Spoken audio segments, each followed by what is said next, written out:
What's up, guys? I'm Jay Weston. I'm with my guy RJ, and we're here to talk about Netflix and anime, specifically anime and streaming services. But we'll start off with anime. First of all, Netflix and anime is amazing right now. So many categories, so many things you can watch.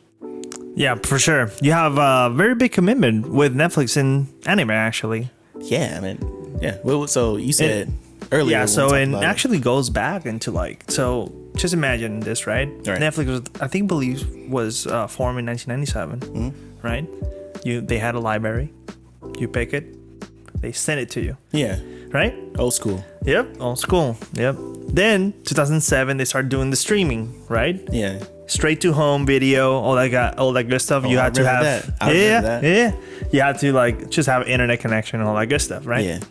So then afterwards, 2014, I believe, is when they did the first original anime. That's when the streaming service took off. Right? Yeah. Which is Nido Sedona. I think that's what it was. Right? So with that, they did the original anime. Mm-hmm. I don't even know if it was very successful or not. Right? Yeah. I kind of saw it, but it wasn't, and it was that 3D CGI thing. 3D CGI. Netflix has been doing that a lot. Yeah, for sure. With anime. I'm kind of conflicted on that, but well, it's another topic. But yeah. So then, with that, right, in 2017, they go ahead and pledge. I believe it was like $8 billion to do. $8 billion? I believe so. Yeah. Man, that's a lot. Okay. At least that's what internet says. Internet. Believe everything on the internet, guys. Yep. Everything. You know, if it's in the internet, it must be true. Yeah. Big commitment though. $8 billion. Yeah, definitely a very big commitment to anime, right? Yeah. Not to mentioning that there were other streaming services, right? Yeah.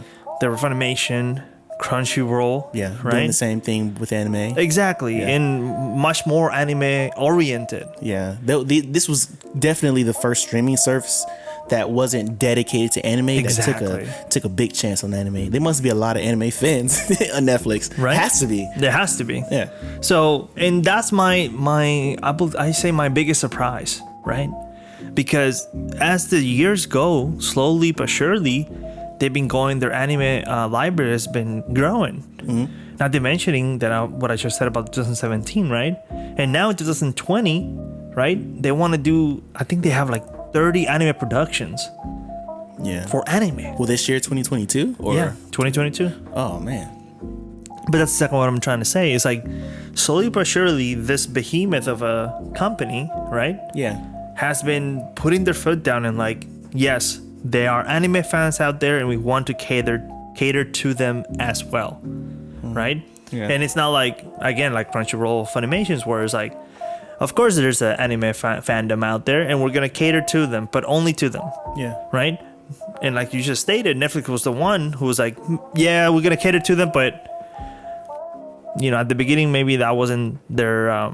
They weren't all the way sold. Yeah, exactly. But surely throughout the years, they just put their foot down more. Like, it was like, okay, you know what? This is actually good. Really convenient too, because anime is trending for the past 3-4 years. Anime has been trending so hard. Yeah, it's good for us as like old school anime fans. Not really old school, but kind of like older anime fans that's been anime fans since before it was trending. So now it's nice to see like weebs that are, you know, like 16, 15-year-olds. I'm like, man, you like anime too? Like, oh, yeah, man, I like Demon Slayer. I'm like, oh, yeah, man. right. So pretty cool. Yeah, that's so crazy because I couldn't talk about this with my father or with any of his friends, right? No, man, definitely not. Right, but now this generation coming in, right? They can do that to us. Of course, they can say like, "Oh yeah, I was watching Demon Slayer." I'm like, "Oh, well, see, what episode are you on?" Yeah, you say the episode, and you know exactly what he's talking about. Exactly. You know, it's more of a connection in the anime community nowadays, especially with the younger community. Because the old, to be honest, if you're an anime fan, you kind of change with the times too. Like if there's we're there for the isekai phase, you there for where everything was dark phase. You know, dark anime was a trend. Battle anime, you're there for the trends, and you're still here for the trends too, like the slice of life trend right now. That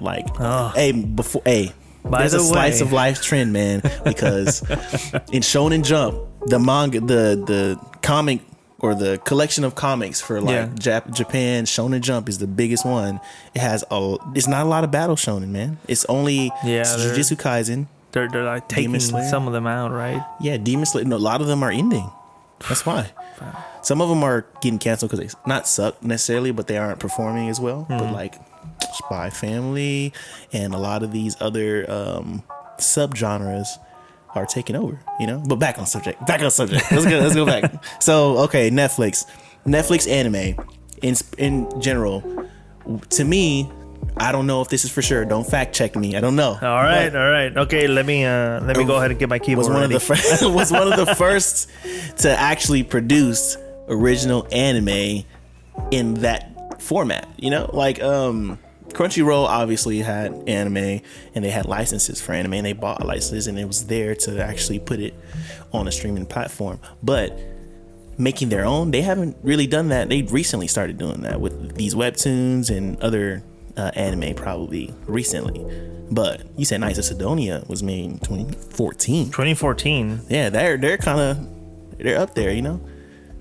Yeah, so definitely I think they definitely got, as at least, you know, in the West, they definitely got a kickstart on just making their own animes, right? And just like you said, Crunchyroll. So Crunchyroll, I believe, started just doing it maybe right here around there, right? So like I said, I think people are really sleeping on Netflix as far as part of their anime streaming services. I know we have H-Dive, I believe, or VRV out here, but I think with Netflix comes versatility, right? So you have your animes, and if you don't want to watch anime, right? Yeah. You don't have to go to another streaming service. You can go in Netflix and have, not to mention that Netflix is having their own so many original projects. They have a lot, man. I think they have the most, you know. I mean, Crunchyroll doesn't really have that money, to be honest. They don't have that many original projects that they created in-house, because Netflix is not necessarily in-house, but they definitely have a lot to do with it. Crunchyroll normally just has the license, and they have a agreement to say, okay, you're gonna simulcast it. You know, we have that distribution deal type thing. Yeah. But Netflix has their hand on it, and like it actually, you know what I mean? They probably have an office in Japan. They have people working with these production companies. You know, I think Crunchyroll was hands off normally, but you know, don't take my word for it. I'm not sure, but it feels that way. Yeah. Feelings I feel. If you're not watching Netflix for anime, maybe not just anime, but have it one of those resources for anime, right? Not just have Crunchyroll on there. Yeah. I think you're sleeping. Yeah, because it is literally anime everywhere. There's anime in Amazon Prime, and even anime in Disney Plus. There's an anime. What? There's an original anime called Summertime Rendering.